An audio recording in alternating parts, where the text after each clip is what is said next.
عام زندگی میں بھی شائستگی آپ کا خاصا ہے، عاجزی انکساری سے کام لیتے ہیں، اور مجھ سے بھی ویسی ہی محبت رکھتے ہیں جتنا علم سے محبت رکھتے ہیں، تحقیق سے محبت رکھتے ہیں، خطابت ہو، تدریس ہو، یہ آپ کا روزمرہ کا معمول ہے۔ اللہ تعالیٰ ان کی عمر دراز فرمائے، ان سے اس طرح سے کام لیتے رہے۔ جناب مفتی علامہ رفیق سلفی صاحب، السلام علیکم ورحمۃ اللہ۔ وعلیکم السلام ورحمۃ اللہ وبرکاتہ۔ شیخ، ہم آپ سے گفتگو کا آغاز کرنا چاہتے ہیں، اور مفتی صاحب خاص طور سے میں چاہوں گا کہ فضائل تو ہم سنتے ہی رہتے ہیں، حضرت علی کرم اللہ وجہہ کی شخصیت آپ کو کس زاویے سے دیکھیں تو زیادہ الفت، زیادہ محبت، زیادہ انسیت ہو جائے گی، ہم وہ پہلو اجاگر کرنا چاہتے ہیں۔ آپ ہے کون؟ علی کون ہے؟ نحمدہ و نصلی علی رسولہ الکریم، اما بعد۔ بڑے اچھے موضوع کا اور طویل موضوع کا انتخاب کیا، جس کے لیے ایک محفل، دو محفلیں ناکافی ہیں۔ سیدنا علی رضی اللہ تعالیٰ عنہ مجمع کمالات ہیں۔ سبحان اللہ۔ بعض شخصیات ایسی ہوتی ہیں کہ ایک امتیاز ہوتا ہے، دو امتیازات ہوتے ہیں، تین خصوصیات ہوتی ہیں۔ حضرت علی رضی اللہ تعالیٰ عنہ کی بے شمار خصوصیات ہیں۔ آپ صلی اللہ علیہ وسلم نے آپ کی تعریف کی، اہل بیت کے فرد ہیں، بلکہ آیت مباہلہ قرآن کریم کی پڑھیں، ندعو ابناءنا و ابناءکم و نساءنا و نساءکم و انفسنا و انفسکم، صحیح مسلم کی حدیث ہے۔ راوی اس کے سعد ابن ابی وقاص رضی اللہ تعالیٰ عنہ ہیں۔ وہ فرماتے ہیں جب یہ آیت نازل ہوئی، دعا رسول اللہ صلی اللہ علیہ وسلم علیًا و فاطمۃ والحسن والحسین، آپ نے چار شخصیات کو بلایا، حضرت علی کو بلایا، اپنی بیٹی، اپنی لخت جگر حضرت فاطمہ کو بلایا، حضرت حسن اور حضرت حسین کو بلایا، اور یہ یوں کہا، اللہم ہؤلاء اہلی، اللہ یہ میرے خاندان ہے۔ سعد ابن ابی وقاص کی ایک اور روایت یہ بھی صحیح مسلم کے اندر ہے کہ جو فرماتے ہیں کہ رسول اللہ غزوہ تبوک میں جا رہے ہیں اور فرما رہے ہیں کہ علی تمہاری ڈیوٹی اور ذمہ داری یہ ہے کہ تم نے یہاں رہ کر میری نیابت کرنی ہے۔ حضرت علی رضی اللہ تعالیٰ نے فرمایا تخلفنی فی النساء والصبیان، اللہ کے رسول میں تو میدان کارزار کا بندہ ہوں، میں تو جنگ کا دھنی ہوں، اللہ کے رسول تیر تلوار چلانا تو یہ میرا کام ہے، مجھے آپ بچوں اور عورتوں میں چھوڑ کے جا رہے ہیں۔ اس موقع پہ آپ نے فرمایا تھا، علی اما ترضى ان تکون منی بمنزلۃ ہارون من موسیٰ، کیا آپ راضی نہیں ہیں کہ آپ کا مقام وہ ہو جو موسیٰ علیہ الصلوۃ والسلام کے سامنے ہارون علیہ الصلوۃ والسلام کا مقام تھا۔ وہ نبی تھے، انہ لا نبی بعدی، لیکن میرے بعد کوئی نبی نہیں ہوگا۔ یعنی کتنا بڑا احساس ہے سیدنا علی رضی اللہ تعالیٰ عنہ کا کہ کوئی صحابی ایسا ہے ہی نہیں کہ جن کو کسی نبی سے مشابہت دی۔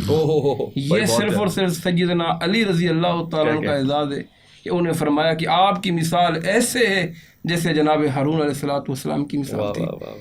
جس طرح ہارون نے نیابت کی تھی جب موسیٰ علیہ السلام طور پہاڑ پہ گئے تھے، آج میں تبوک پہ جا رہا ہوں۔ اور ربانی صاحب، تبوک کی جنگ کوئی عام جنگ نہیں ہے، یہ تمام مارکوں میں سب سے مشکل مارکہ ہے، کٹھن ترین مارکہ ہے۔ 2.5 لاکھ رومیوں سے جنگ ہے، 2.5 لاکھ، صحابہ کی تعداد 30,000 ہے۔ حضرت علی کی ڈیوٹی لگائی، آپ مدینہ میں بیٹھے، آپ میری نیابت کریں، اللہ اکبر کبیرہ۔ حضرت علی رضی اللہ تعالیٰ عنہ عبادت کے میدان میں ہوں تو حضرت علی کمال عبادت گزار ہیں، کمال روزے دار ہیں، کمال تہجد گزار ہیں، کمال اللہ کے سامنے رونے والے ہیں۔ لوگ تو کہتے ہیں ان میں اختلافات تھے، لوگ تو کہتے ہیں ان میں آپس میں دشمنیاں تھیں۔ حضرت اماں عائشہ صدیقہ فرماتی ہے، مسند احمد کی حدیث ہے، بنو ہاشم میں اللہ کے رسول کے بعد جو سب سے نیک انسان تھے جناب علی المرتضیٰ رضی اللہ تعالیٰ، بعد پیغمبر سب سے نیک، سب سے بنو ہاشم قبیلے میں بعد پیغمبر، یعنی آپ کے قبیلے میں، آپ کے خاندان میں آپ بھی بنو ہاشمی، حضرت علی رضی اللہ چچا ذات بھائی بنو ہاشمی کا، بنو ہاشم میں اللہ کے رسول کے بعد جو سب سے نیک تھے، متقی تھے، عبادت گزار تھے، تہجد گزار تھے، جو روزے دار تھے، حضرت علی رضی اللہ تعالیٰ عنہ تھے۔ تو یہ کمال فیصلہ سازی میں ہوں، جیسے میں نے کہا مجمع کمالات ہے، تو کون ہے؟ حضرت علی رضی اللہ تعالیٰ۔ حدیث کہ اللہ کے نبی نے فرمایا تھا، ارحم امتی بامتی ابی بکر واشدہم فی دین اللہ عمر واصدقہم حیاء عثمان واقضاہم علی۔ اسم تفصیل ہے، حضرت موجود ہے علامہ صاحب کہ فیصلہ سازی میں اللہ نے کمال مہارت دی۔ اللہ کے نبی شارع ہیں، آپ کے ہوتے ہوئے آپ فیصلہ کرنے کے لیے علی کے پاس بھیج رہے ہیں، علی کے پاس جاؤ اور فیصلہ کراؤ۔ حضرت عمر رضی اللہ تعالیٰ عنہ نے اپنے دور میں مشیر بنایا، فیصلے کون کرتے تھے؟ حضرت علی المرتضیٰ رضی اللہ تعالیٰ عنہ۔ اور پھر جب میدان کارزار کی باری آئے ربانی صاحب، تو پھر علی تو علی ہے، اسد اللہ، جسے اللہ کا شعر کہا۔ پھر تلوار علی کے ہو، سر دشمنوں کے ہوں، کرتے نظر آئیں گے، کرتے نظر آئیں گے اور کرتے نظر آئیں گے۔ غزوہ بدر سے لے کر آخری غزوات تک، غزوہ بدر جسے یوم الفرقان کہا، جو پہلی جنگ ہے، اللہ اکبر کبیرہ، کافروں کی طرف سے 3 اشخاص آئے، عتبہ، شیبہ اور ولید، اور مسلمانوں کی طرف سے 3 حضرات گئے، حضرت علی رضی اللہ تعالیٰ عنہ، حضرت امیر حمزہ رضی اللہ تعالیٰ عنہ، حضرت عبیدہ بن حارث رضی اللہ۔ جاتے ہی حضرت علی نے سب سے پہلے ولید کی گردن کو اڑایا، پھر حضرت امیر حمزہ کے ساتھ مل کر شیبہ کو، پھر اس کے بعد تینوں نے مل کر عتبہ کو، یعنی ان تینوں کو جہنم واصل کیا۔ اور ربانی صاحب یہ عمل اللہ کو اتنا پسند آیا، ان 3 بندوں کی لڑائی، اللہ نے قرآن کریم میں آیت نازل کی، ہازانی خصمان اختصموا، یہ وہ 2 لشکر ہیں جنہوں نے اللہ کے لیے جنگ کی، ایک اللہ کی توحید کا کری، یعنی اللہ آسمان سے علی کی شجاعت دیکھ کر، علی کی بہادری دیکھ کر اللہ آسمان سے مسکرا رہے تھے اور قرآن کریم کی آیتیں نازل کر رہے تھے۔ میں تاریخ پڑھ رہا تھا کہ بعض نے لکھا بدر میں 25 لوگوں کو علی رضی اللہ تعالیٰ نے اپنی تلوار سے گرایا، بعض نے لکھا البدایہ والنہایہ میں 9 لوگوں کو اپنی تلوار سے، ایک تلوار ہیں اور ایک علی ہیں اور لوگوں کے سر ہیں۔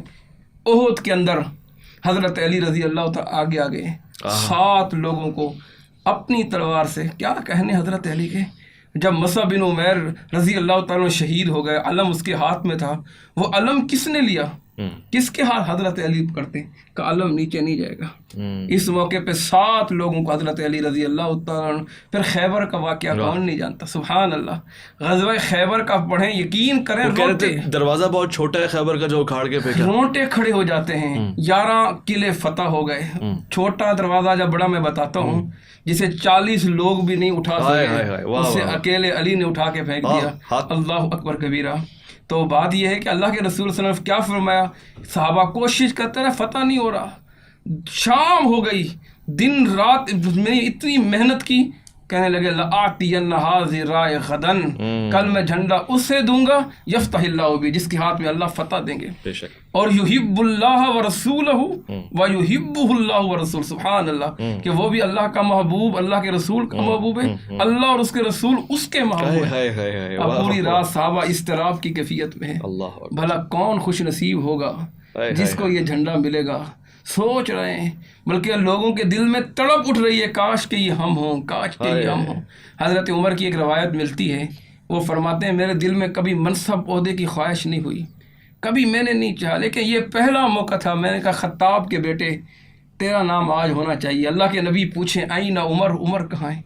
خیر بہرحال صبح ہوئی، حسرت کی نگاہوں سے، محبت کی نگاہوں سے اللہ کے نبی کی طرف دیکھ رہے ہیں، آپ کی زبان سے کس کا نام نکلتا ہے؟ آپ نے پوچھا آئینہ علی، اللہ، علی کہاں ہے؟ صحابہ نے کہا اللہ کے رسول علی کی آنکھوں میں تکلیف ہے، صحیح بخاری پڑھتا ہوں، اللہ کے رسول میں اس کو بلایا جائے، سلمہ بن اقویٰ رضی اللہ بلا کے لائے، فبصق رسول اللہ، اللہ کے نبی نے اپنا لعاب مبارک علی کی آنکھوں پہ لگایا، اللہ اکبر کبیرہ، اور ودعا لہو، دعا کی۔ صحابی فرماتے ہیں ایسا لگتا تھا کأن لم یکن لہو وجع، گویا علی کو کوئی تکلیف تھی ہی نہیں۔ سبحان اللہ، جھنڈا دیا اور کہا علی جاؤ، اللہ اکبر کبیرہ۔ کیسے فتح یاب کیا،